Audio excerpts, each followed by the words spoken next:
Hi, P. Is those your babies? Are those your babies? Don't call her though, Yeah, you know, she'll come off, she'll stand up. She just looked. 3 black and white, 2 merle, maybe some tan spots. Didn't one of the merles have tan?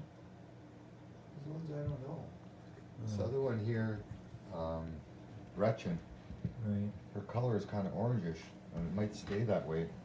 Oop. A roly-poly. Roly poly. Who's that? That was Amber who just fell over? Jet. Jet. Oh, right. With Spot on the with head. the dot on the Black head. spot on the head. Jet. Amber is the one with the white line on her butt. Yeah. And the boy, what was his name?